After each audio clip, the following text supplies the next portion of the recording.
सरसों खरीद का जायजा ले रहे थे, किसानों से बातचीत भी कर रहे थे, क्या दुख तकलीफ किसान बता रहे हैं? दुख तकलीफ ये है कि पहली बात तो अगर हम किसान मजदूर से शुरू करें, जो मौसम आप देख रहे हो, मौसम से काफ़ी नुकसान हो रहा है, नमी भी बढ़ रही। उसके अलावा मंडी में एंटर करना ही मुश्किल हो गया है किसान का। अब किसान अपनी मंडी में अगर एंट्री नहीं ले पाएगा, आप उसको फंसा दो, बायोमेट्रिक में फंसा दो, समय की पाबंदी लगा दो, गेट बंद कर दो, 8 गेटों वाली मंडी में केवल 2 गेट खोलो, कितनी देर वो कतार में खड़े रहें। फिर आप ये कहते हो कि भाई जिसकी ज़मीन है, अब अगर बुज़ुर्ग माँ बाप के नाम की ज़मीन है, उस उनको कहाँ वो बिठा के लेके आए, लाइन में बिठाएं, फिर ढेर पे बिठाएं, क्या करें। बायोमेट्रिक जो हाथ से काम करने वाला होता है, आपको पता है, घिस जाते हैं हाथ।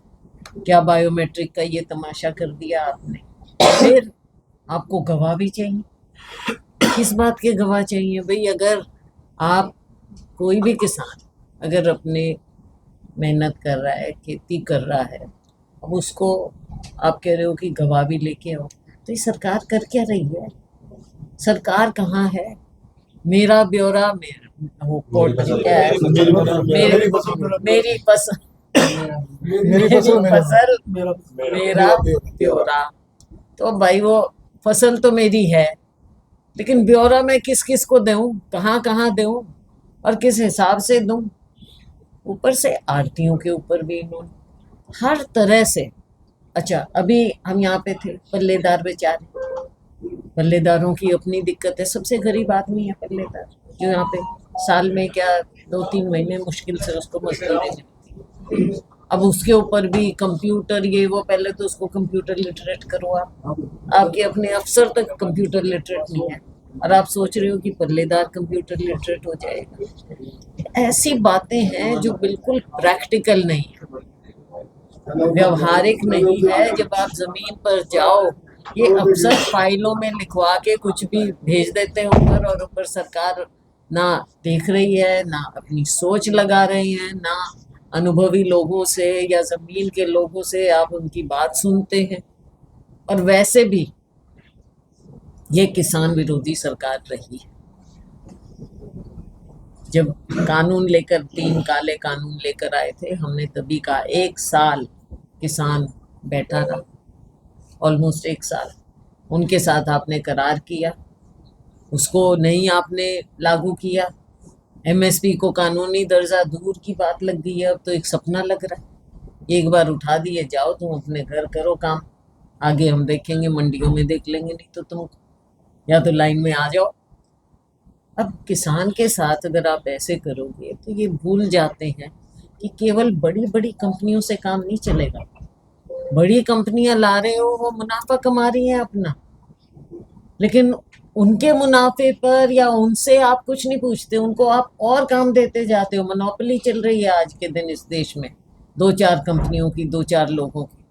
लेकिन जो करोड़ों की संख्या में हमारे जनसंख्या का आप देख लो कि कितना हिस्सा हमारा है जो जमीन से जुड़ा हुआ, तो उन करोड़ों के बारे में आप क्या कर रहे हो? आप क्या सोच रहे हो कि 5 बड़े लोग देश में कमाई दिखा देंगे और आप ट्रिलियन इकोनॉमी की बात करोगे? तो गरीब तो, लेकिन गरीब तो अभी भी मूलभूत सुविधाओं से वंचित रह चुका है। हम कहीं भी जाते हैं, और आप खुद देखते हो, आपका अनुभव है, आप जमीन पे घूमते हो, सड़क, बिजली, पानी, वो कहाँ से मिलेगा? कहाँ से मिलेगा? कौन देगा? ना गांव में, ना शहर। तो सरकार इन चीजों की ओर देख नहीं रही कि अगर अन्नदाता जहां से गरीब किसान मजदूर उपज पैदा करता है, उसी साल अगर ठीक उपज नहीं होती, तो उसी साल आप देखते हैं कि सारी अर्थव्यवस्था का पहिया हिल जाता है, वो चल नहीं सकता। ये सरकार गूंगी बहरी, आंख से बंद, हर तरह से ये सरकार बस लोगों को गुमराह करना, नए नए स्लोगन देना। कोई लिख देता है इनके स्लोगन, और वो अब पहुंच गए हैं 2047 की बात कर रहे हैं। विकसित, विश्व गुरु, इतनी कहाँ ट्रिलियन इकोनॉमी, कुछ नहीं। स्लो डाउन एक चीज़ लगती है, चिंगारी। आप देखते हो कि लड़ाई छिड़ गई। अब लड़ाई हमारे पड़ोस में छिड़ी हुई है, सीधा इम्पैक्ट हमारे ऊपर आ रहा है। कैसे झेलोगे उसको? महीना 2 महीना कुछ पता ही नहीं वहाँ पे क्या हो रहा है। रोज गिनती करते हैं और लोगों को दिखाते हैं गिनती करके कि देखो हम कितने बहादुर हैं, हम 1 टैंकर ले आए, 2 टैंकर आज रिलीज करा लिए। ये 1-2 टैंकर से हमारे 140 प्लस करोड़ प्लस जनता को अब कैसे ये चीजें पहुंचाओगे? गैस सिलेंडर लाइनें लग रही और आप कहते हो पूरा है। भाई आप देखो कि देश में भी क्या हो रहा है, हमारे गरीब के साथ क्या हो रहा है, और जो हमारी मंडियां हैं वो कैसे खत्म होती जा रही हैं। आड़तियों के साथ आप ज्यादती कर रहे हो, सबके साथ ज्यादती हो रही है। कम से कम पॉलिसीज तो ठीक करो, अपनी पॉलिसी अपने देश को तो ठीक चला लो। डबल इंजन क्या डबल इंजन? लोगों को कोई सुविधा मिल नहीं रही, अपराध इतना बढ़ गया है। आप पूछ लो, किसी भी मंडी में जाके पूछ लो, हम तो घूमते हैं सब तरफ, पूरे हरियाणा में भी घूमते हैं, बंद कर दे यार। बुरे हाल। बहुत सी बातें, अब किस किस पर मैं नजर डालूं। हमने बार बार यहाँ पर ड्रग्स के मामले को उठाया है, नशा इतना, वो हमने इतना उठाया, बीमारियां इतनी फैल रही हैं, प्रदूषण इतना फैल रहा है, हमारी शिक्षा प्रणाली, ना नौकरियां, हर तरह से कभी कह देंगे अयोग्य हैं हमारे बच्चे। कहाँ जा रहा है हमारा जी, प्रदेश? गेहूं खरीद को लेके जो बदलाव किया गया है उस हिसाब से तो एक दिन में एक मंडी में 200 ट्राली भी नहीं बिकनी और आनी है 2-2 हजार ट्रालियां, तो कैसी व्यवस्था बनेगी? कांग्रेस और आप लोग क्या करोगे इसमें बदलाव के लिए दोबारा? ये हम बार बार इस चीज को उठा रहे हैं। हमारे विधानसभा में भी हमारे विधायकगण हैं, उन्होंने उठाया है, हमारी पार्टी ने उठाया है, हम जमीन पर उठा रहे हैं, पार्लियामेंट में मैंने उठाया है। तो हर तरफ से चौतरफा हम लोगों की समस्याओं को उठा रहे हैं। पर जहाँ भी खड़ा होना होगा, आंदोलन करना होगा, कांग्रेस पार्टी कभी पीछे नहीं हटी है लोगों की आवाज उठाने। किसान वैसे लोकसभा के किसान अंदर दोहरी माल झेल रहा है। एक बेमौसमी बारिश हो गई, ऊपर से ऐसे रूल हो गए। सरकार को किसानों के लिए कोई राहत, कोई रिलीफ नहीं देना चाहिए। हमने कहा है कि जहाँ भी, और लोगों की मांग है और जायज है, जहाँ भी आप ये देख रहे हैं कि इस तरह के, तो हाँ जी, ओलावृष्टि बारिश, अभी हम खेतों में जाके आए हैं, तो वो तो बिल्कुल फ्लैट हुई पड़ी है। हमको तो लगा कि ये तो कटाई होगी, ऐसे खेत क्यों है, पर जाके नजदीक देखा कि ये तो फ्लैट हुई पड़ी है, कटाई नहीं हुई। तो कटाई समान समझो, कुछ ना तूड़ी है ना दाना है।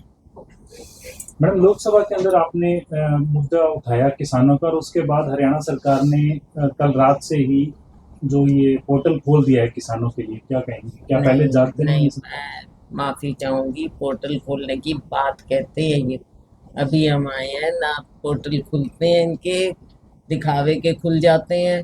पोर्टल खेलने की आदत इस सरकार को हो गई है। ठीक है, पोर्टल खुले, लेकिन कितने लोग उसमें एक्सेस करके कितना कर रहे हैं? भाई जो जमीन पे हो रहा है उसको देख लो ना, गेम्स मत खेलो। गेम्स खेलने का टाइम नहीं होता, यही टाइम होता है किसान का, मजदूर का, आड़तियों का, अपनी अर्थव्यवस्था की नींव का। ये आप महीना भर, 1.5 महीना भर सारी चीजें ठीक कर लो, कोई दिक्कत ही नहीं है।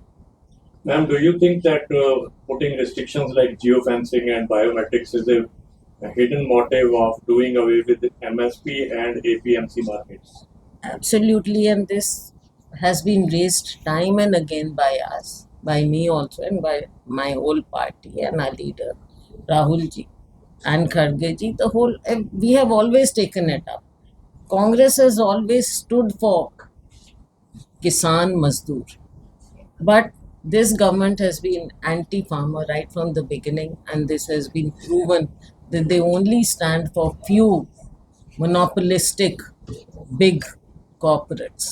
More than that, they don't think of the common man, of the kisan, of the mazdoor. And unfortunately, this country will pay a heavy price for this if we do not think of our basics, our foundation. The villagers, as I said, those who are working at the very bottom. Congress के बड़े राज्यसभा चुनाव में 5 कांग्रेस करोड़ के बड़े vote हुए नेता हैं। हैं, कांग्रेस के बड़े नेता है राहुल गांधी। कल 5 मिनट दिए जाते हैं उनको बोलने के लिए, इतने बड़े मुद्दों को लेकर वो बातचीत रखना चाहते थे सदन में। ऐसा है, सदन में राहुल जी एक बार नहीं, बार बार, वो हमारे एलओपी है। लोकसभा के एलओपी होने का बहुत बड़ा मायने होता है। सरकार तो मनमानी करती है, हमेशा करती रही है। माननीय प्रधानमंत्री जी तो सदन में आने की ज़्यादा कृपा करते नहीं, लेकिन एलओपी की एक जिम्मेवारी है और वो बार बार मुद्दे उठाना चाहते हैं जो आम लोगों की दिक्कतें हैं उनके, और देश के सामने जो चुनौती हैं, बड़ी चुनौती हैं, उससे आगाह करना सरकार को उनकी जिम्मेवारी है। तो राहुल जी ने बार बार ये प्रयास किया है सदन में, बार बार, पर आपने खुद देखा उनकी आवाज़ को दबाने के अलावा और कोई बात नहीं। हमेशा उनकी आवाज़ को दबाया जाता है सदन में। राज्यसभा में 5 क्रॉस वोट हुए थे मैम, 5 विधायकों के। आप कैसे देखते हैं इस पूरे खेल को, और आपके हिसाब से क्या कार्रवाई उन विधायकों की होनी चाहिए? देखो, पार्टी एक कार्रवाई पर चल रही है, तो मैं बीच में, मेरा बोलना अच्छा नहीं होगा, मुनासिब नहीं है। पार्टी एक कार्रवाई कर रही है, लेकिन डैमेज ये तो हुआ है हमारा पार्टी को।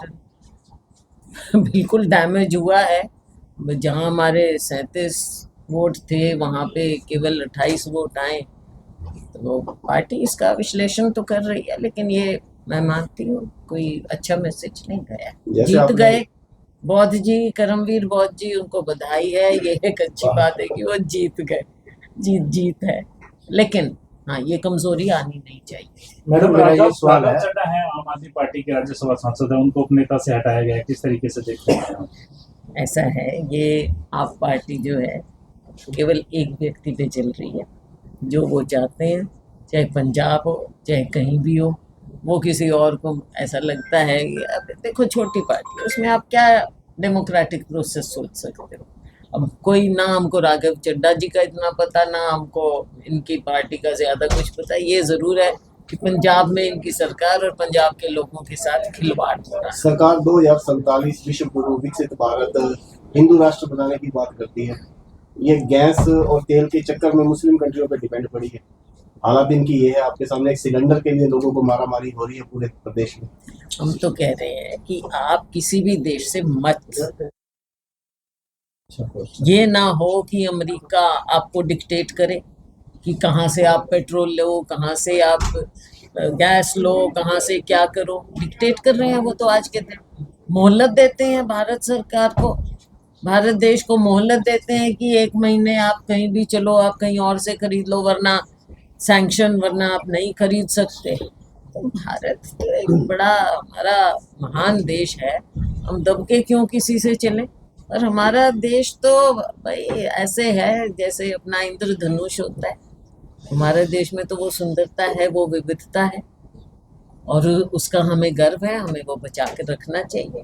और एक एक नागरिक, कोई भी धर्म है, कोई भी जाति है, ये तो सर्वधर्म समभाव की बात है हमारे देश में, और आपस का प्यार ही इस देश को सदियों से बचा के रखा है।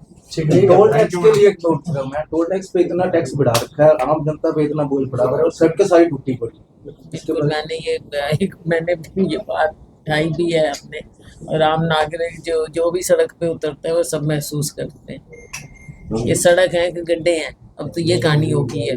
और हाईवेज का भी जो हाल हो रहा है, हाईवेज की क्वालिटी, और ये हमने दिशा मीटिंग में भी बार बार उठाया कि जो क्वालिटी होनी चाहिए, चाहे NHAI है, चाहे स्टेट की सड़कें हैं, कहीं क्वालिटी नजर ही नहीं आ रही। और क्या कारण है कि भाई आप पैसा तो दिखा देते हो, लेकिन वो सड़क कहाँ है? सड़क रोड़े 4 दिन में वो उखड़ जाते हैं। और टैक्स पे टैक्स बढ़ा लो आप। अब टैक्स यहाँ बढ़ाने का मतलब क्या था? एक जी राज्यसभा चुनाव में बाकी 4 सांसद आपकी पार्टी के वो सक्रिय रहे थे, आपकी उसमें दूरी किसमें? राज्यसभा चुनाव में हाँ। 4 सांसद थे, विधायकों के साथ थे, आपकी दूरी रही। मुझे बुलाया ही नहीं किसी ने, मुझे बुलाया ही नहीं। तो शहरी मेरे से चौधरी बात जी नहीं। और राणा हाँ? बालाजी आपके समर्थक लोग विधायक हैं। भाई मेरे तो सारे हैं, मैं तो 37 उनका को कहती नाम- हूँ, कांग्रेस की मैं हूँ, कांग्रेस के 37 हैं, सारे हैं। मैम अभी हाल ही में वीरेंद्र सिंह की सद्भाव यात्रा सिरसा में आई थी और आज जेपी हिसार के सांसद जो आए हैं उनसे सवाल पूछा गया तो उन्होंने कहा कि यह यात्रा जो है पार्टी की आधिकारिक यात्रा नहीं है, तो उसको लेकर आपका क्या उन्हीं से पूछो भाई, मैं क्यों बीच में ठीक है, ठीक है।